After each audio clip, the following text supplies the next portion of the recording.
Ya. Nabi bersabda, "Shallu kama ra'aitumuni usolli." Hadis ini diriwayatkan oleh Imam Bukhari, tidak oleh Muslim. Salatlah kamu sebagaimana kamu lihat aku salat, bukan sebagaimana tertulis di buku. Ya, lihat Rasulullah, bertemu Rasulullah, maka cari orang yang bertemu Rasulullah, yaitu sahabat. Ketemu sahabat? Tak ketemu sahabat, maka cari murid sahabat tabi'in. Ketemu tabi'in, cari murid tabi'ut tabi'in. Terus sampai hari ini, cari orang yang punya guru. Maka secara sholat tidak boleh ikut buku, harus ikut guru. Buku itu hanya tambahan panduan. Coba ya tuan-tuan buka kitab Sahih Bukhari, sholat pakai kitab itu, saya jamin nanti menjadi sakit kepala ya.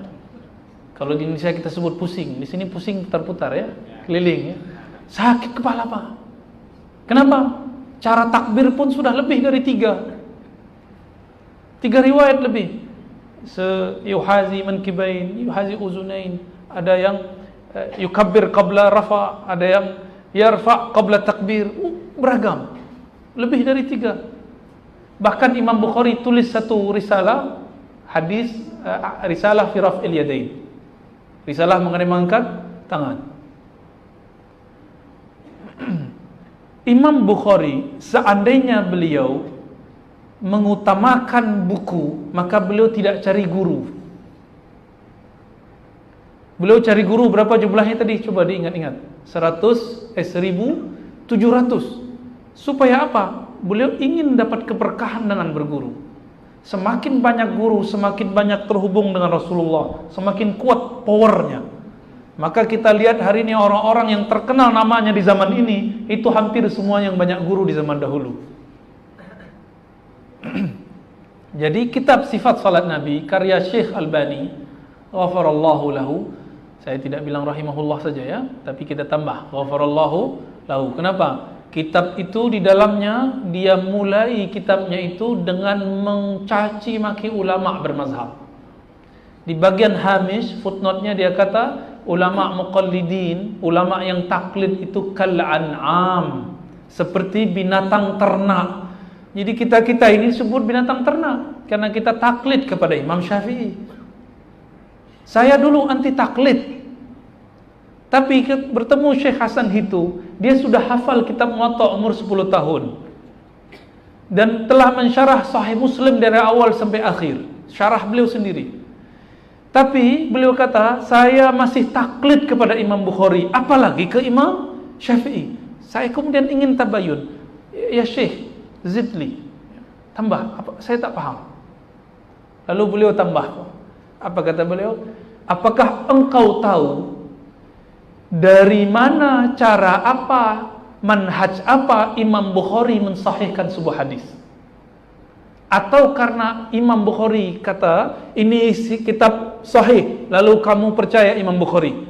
Saya jawab, ya, karena Imam Bukhari kasih tajuknya Al-Jami' As-Sahih atau Al-Musnad Al-Muttasil. Lalu saya juga ikut. Saya katakan, karena Bukhari katakan ini hadis sahih, saya juga katakan ini hadis sahih. Ya, beliau tersenyum. Itulah yang disebut taklid. Berarti kalau ada seseorang mengatakan hadis ini riwayat Imam Bukhari, itu dia belum keluar dari taklid. Dia masih taklid. Taklid kepada Imam Bukhari. Kapan kita keluar dari taklid? Jika saya membahas sendiri hadis innamal a'malu binniyat, itu paling gampang ya. Kita teliti, ini riwayat siapa, orangnya siqah, terpercaya atau tidak, kredibel atau tidak. Misalnya saya teliti, Imam Bukhari riwayatkan dari Humaydi, dari Sufyan, dari Yahya, dari Muhammad ibn Ibrahim At-Tamimi, dari Alqamah, dari Umar. Lalu saya cari semua tarikh wafatnya, tarikh maulidnya, bertemu, lalu kita cek orang ini siqah atau tidak siqah, kuat atau tidak kuat. Jika terbukti semua, maka saya menjadi muttabi', tidak menjadi taklid. Oleh karena itu di Sahih Bukhari saya belum menjadi muttabi' kecuali hanya beberapa puluh hadis. Selebihnya saya taklid kepada Imam Bukhari. Jika saya udah ngaji 15 tahun hadis masih taklid Sahih Bukhari. Apa kata orang yang baru belajar Sahih Bukhari 3 tahun lalu? Ya. Kita banyak hafal Sahih Bukhari, bahkan kita hafal sanadnya kepada Imam Bukhari. Tapi sampai hari ini saya tidak memandang diri saya imam mujtahid. Jadi setelah bertemu Syekh Hasan itu saya tobat dari mengatakan saya anti taklid. Syekh Albani mengatakan taklid itu seperti binatang ternak. Kenapa? Binatang ternak seperti kerbau, sapi itu hidungnya ditusuk itu ya, ditarik kemana-mana oleh imam. Lalu dia guna kalimat-kalimat Imam Syafi'i. Apa kata Imam Syafi'i ke muridnya? La tuqalliduni. Dia lupa. Imam Syafi'i bicara ke siapa? Bicara ke Imam Muzani, Imam Muradi, Imam Humaidi, Imam Ishaq ibn Rahawai, Imam Ahmad bin Hanbal. Hei, kalian para hufaz hadis, jangan taklid kepadaku. Bukan bicara kepada kita, tapi bicara kepada orang yang levelnya satu level di bawahnya. Kita berapa level di bawah Imam Bukhari? Imam Bukhari itu baca satu ayat langsung muncul mana sab'ina far'an. 70 cawangan makna dari satu ayat. Bahkan beliau bisa mampu menghitung berapa jumlah alif lam dalam Al-Quran. Hitung semua, belum ada Google. Ustadz Googly belum ada. Ya. Belum ada itu. Allahu Akbar. Imam Bukhari berguru ke muridnya Imam Syafi'i. Oleh karena itu tuan-tuan, puan-puan, kalau buka Sahih Bukhari 80% Imam Bukhari ikut mazhab Syafi'i, dan ini diabadikan oleh Imam Subki, musuh Ibnu Taimiyah, dalam Tabaqat Asy-Syafi'iyah Al-Kubra. Syekh Albani ingin seperti gaya Ibnu Taimiyah.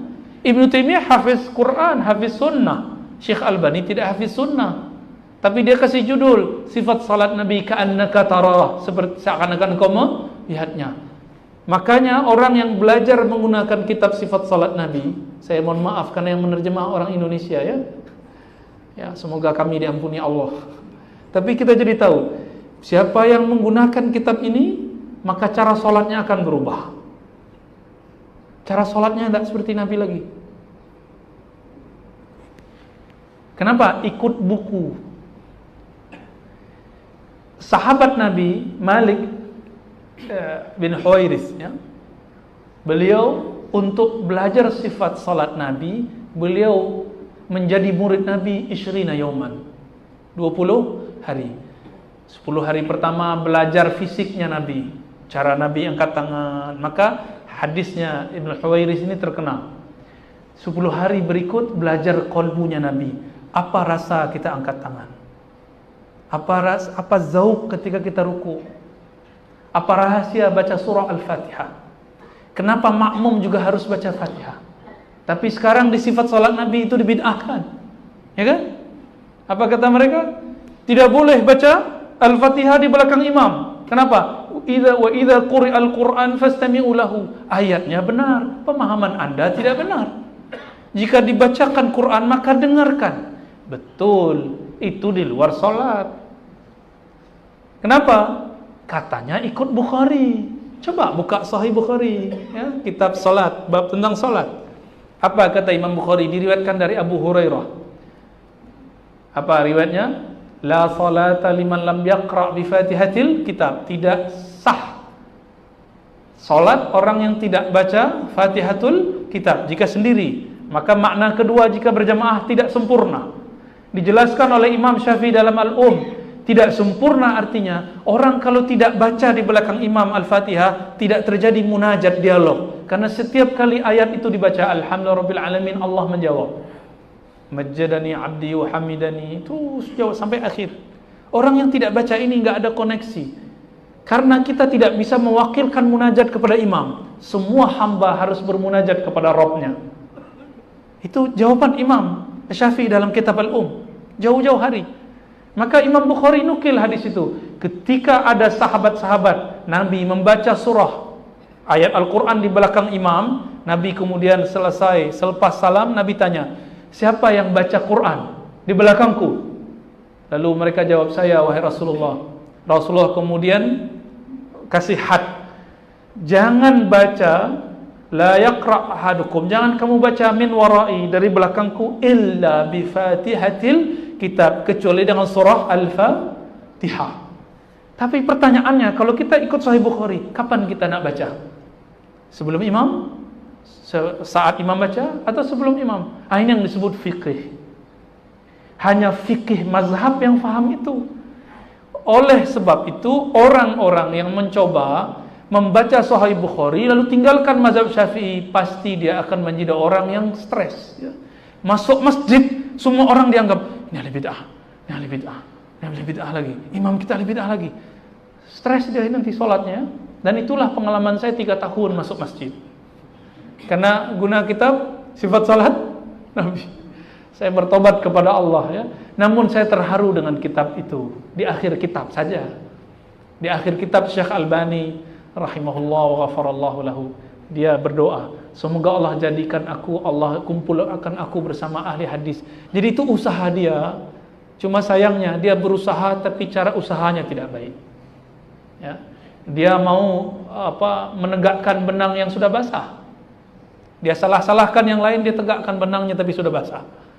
Maka Syekh Albani pun ditentang ayahnya, Syekh Nuh Al-Hanafi. Namanya Syekh Nuh Al-Hanafi, salah satu mufti ya, di Albania sebelum pindah ke Suriah.